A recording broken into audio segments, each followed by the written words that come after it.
नमस्कार, आप देख रहे हैं स्वतः समाचार। मैं हूं प्रशांत रंजन। बिहार चुनाव के बाद जीत हो गई। जीत में क्या क्या अंतर है, नहीं है, इनका विश्लेषण हम करना चाह रहे हैं ताकि एक निष्कर्ष पर पहुंचा जाए और जनता के बीच बात यह जाए कि परिवर्तन कितना हो रहा है, परिवर्तन कितना अपेक्षित है। इन्हीं सारी बातों को समझने के लिए आज हमारे साथ स्वत्व के संपादक कृष्णकांत ओझा जी उपस्थित हैं। आइए हम इनसे जानने की कोशिश करते हैं। कृष्णकांत ओझा जी, स्वागत है स्वत्व के स्टूडियो में। एक बात आपको भी ध्यान होगा कि जब 2005 में नीतीश कुमार चुनाव लड़े थे, लड़कर आए थे, तो उन्होंने सुशासन एक नाम दिया था। कहा था कि जंगल राज का एरा चला गया, युग चला गया, अब सुशासन होगा और अपराधियों बाहुबलियों की जगह विधानसभा में नहीं है, सदन में नहीं है, जेल में है। और कुछ हद तक उन्होंने कुछ किया भी। 15 साल तक नीतीश कुमार सत्ता में रहे और बीच में कुछ दिन तक आरजेडी भी सत्ता में रही उनके साथ। इन 15 सालों के बाद, बीतने के बाद, जब आज के विधानसभा चुनाव के नतीजों पर हम नज़र डालते हैं 2020 के, तब नज़र डालते हैं कि अच्छी खासी संख्या में दागी प्रत्याशी भी जीतकर सदन पहुंच गए और कई बाहुबली भी जीतकर सदन पहुंचे हैं, जिन पर 1 से अधिक मामले दर्ज हैं अपराध के। अभी आप अमरेंद्र पांडे की बात करें, रितलाल यादव की बात करें, या फिर कई अन्य ऐसे लोग पहुंच गए। कितना बदलाव हो रहा है, मतलब इसको आप किस प्रकार देखते हैं कि दागी सदन ना पहुंचे, इसके लिए जो पहल की गई थी नीतीश कुमार के द्वारा, कितना सफल हुआ, नहीं हुआ, इस बारे में कुछ अपनी बात रखिए। देखिए, सबसे बड़ी बात यह है कि बिहार का विधानसभा चुनाव जो 2020 का हुआ, इस चुनाव में भी एक मुद्दा उठा था कि 15 साल बनाम 15 साल, इसके केंद्र में जंगल राज का मुद्दा था। एक भय का वातावरण कि वो जंगल राज फिर से आ जाएगा यदि राजद के नेतृत्व में महागठबंधन की सरकार बनती है। सबसे बड़ी बात है एक परसेप्शन, अवधारणा की बात होती है। नीतीश कुमार के बारे में एक ऐसी अवधारणा बनी थी 2005 से 10 के बीच में कि नीतीश कुमार सुशासन, कानून के मुद्दे पर किसी से समझौता नहीं कर सकते हैं। जीरो टॉलरेंस की बात हो रही थी। अब कहते भी हैं कि CCC, क्राइम, कम्युनलिज्म और करप्शन, इस पर हम समझौता नहीं कर सकते हैं।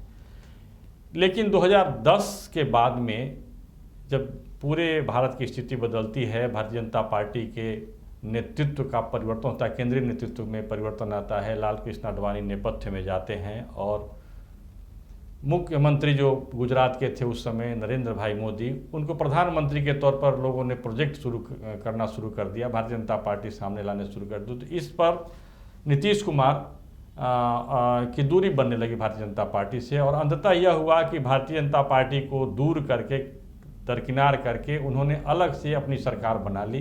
राजद और कांग्रेस के लोग बाहर से समर्थन करने लगे थे। इसी दरम्यान देखा जाता है कि 2015 का चुनाव हुआ, उसमें भारतीय जनता पार्टी बाहर हो गई, प्रतिपक्ष की भूमिका में आ गई और इनका जो गठबंधन था, मतलब नीतीश कुमार, लालू यादव और कांग्रेस का जो गठबंधन था, वो पूर्ण बहुमत से, बहुत तरीके से, ढंग के बहुमत से, थंपिंग मेजॉरिटी कह सकते हैं, वो आ गए। आने के बाद में सबसे बड़ी बात यह दिखाई पड़ी कि नीतीश कुमार का जो USP था, CCC का, जो एक अवधारणा बनी थी कि नीतीश कुमार कहीं न कहीं वो क्राइम से समझौता नहीं कर सकते हैं, तो उनके उस छवि पर बहुत तेज़ी से प्रहार होने लगा। उनकी छवि जो है बहुत धूमिल होने लगी। एक तरफ शहाबुद्दीन का जेल से निकलना और जेल से निकलने के साथ साथ वो बहुत काफिले के साथ आना, अनंत सिंह का उनके साथ हमेशा मंडराते रहना। फिर जब जीतन राम मांझी का प्रकरण आपको याद होगा कि जीतन राम मांझी जब इनसे विद्रोह करते हैं तो उनको सदन में हरा करके और अपदस्थ करने, मुख्यमंत्री पद से हटाने के लिए जो पूरा जो राजनीतिक ड्रामा होता है, उसमें अनंत सिंह जैसे व्यक्ति जीतन राम मांझी के बारे में अपशब्द कहते हैं, खुलेआम अपशब्द कहते हैं, धमकी देते हैं, मारने की धमकी देते हैं। तो एक मुख्यमंत्री को एक बाहुबली मारने की धमकी देता हो तो जनता तो उसको देखती है। और इस प्रकार से वहीं से जो नीतीश कुमार की जो पूरी जमा पूंजी थी, उसमें तेज़ी से ह्रास शुरू हो गया।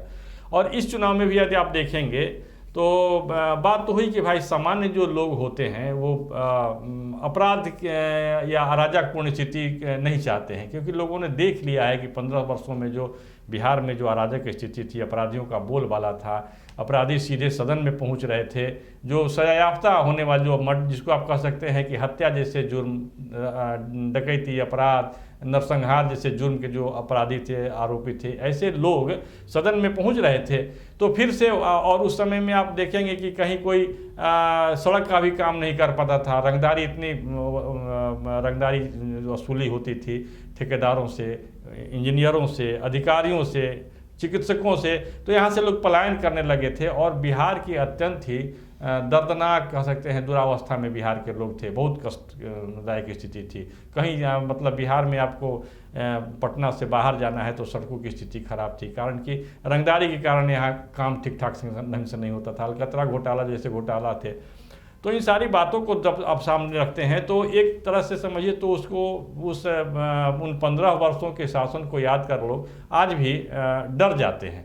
तो डर का एक वातावरण था। लेकिन इसके साथ ही अभी इस चुनाव में आप देखेंगे कि कम से कम 2-3 ऐसे बाहुबली आए हैं जो कि कुख्यात हैं और उनसे आज भी लोग भय खाते हैं। जैसे आप दानापुर से जो अभी जीते हुए रितलाल राय या ऋतराज यादव जो भी कहते हैं रितलाल राय, तो एक कुख्यात ही हैं। इनके बारे में एक छवि है कि इनसे विरोध करने वाले जिंदा नहीं बच पाते हैं। तो उसी प्रकार से आप देखेंगे मोकामा में जो है, मोकामा में अनंत सिंह हैं। अनंत सिंह भी बाहुबली हैं, कुख्यात हैं। कई लोगों को सरेआम हत्या वगैरह के मामला जिसको आप कह सकते हैं कि एक उनका एक उनसे लोग भय खाते हैं। तो ऐसे लोग जो हैं इस विधानसभा चुनाव में जीत करके आते हैं। तो जीत करके आते हैं तो इसके पीछे बहुत एक सूक्ष्म सी बात है, वह यह है कि ये जातीय अस्मिता के बल पर आते हैं।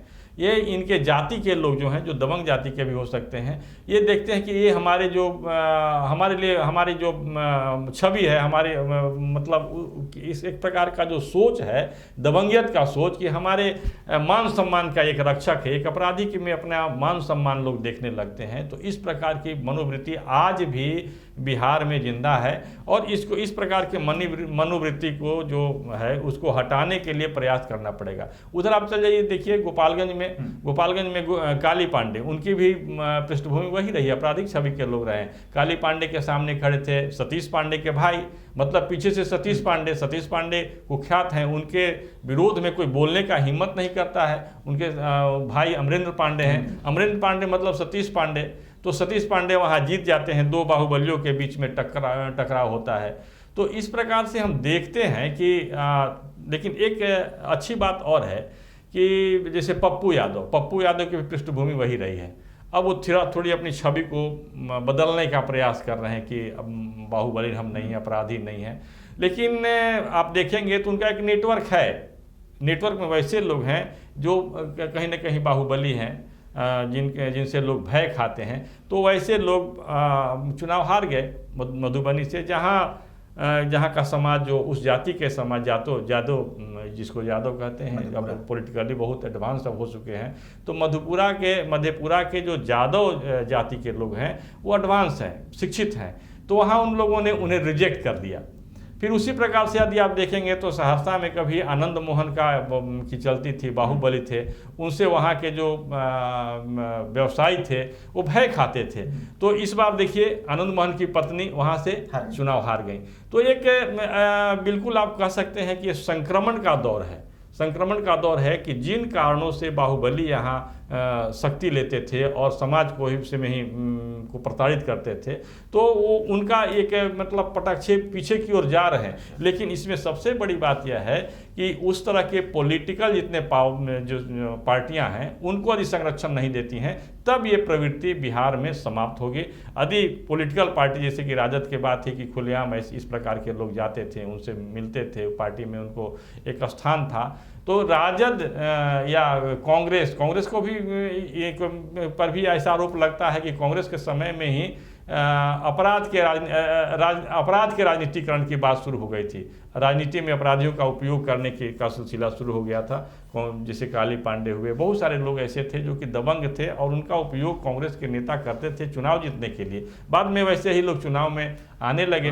तो इस दर से आप देखेंगे कि 2020 का जो चुनाव है वो संक्रमण का दौर है। अभी ये पूरी तरह से समाप्त नहीं हुआ है। जैसे रितलाल यादव का जीतना, अनंत सिंह का जीतना, मतलब समाज इनको ताकत दे रहा है। तो समाज ऐसे लोगों को ताकत देना बंद कर दे तब हम समझेंगे कि बदलाव हो गया। और बदलाव हो गया और हम अब बिल्कुल एक ठीक दिशा में यहाँ की राजनीति जा रही है, यहाँ के लोगों का चिंतन जा रहा है।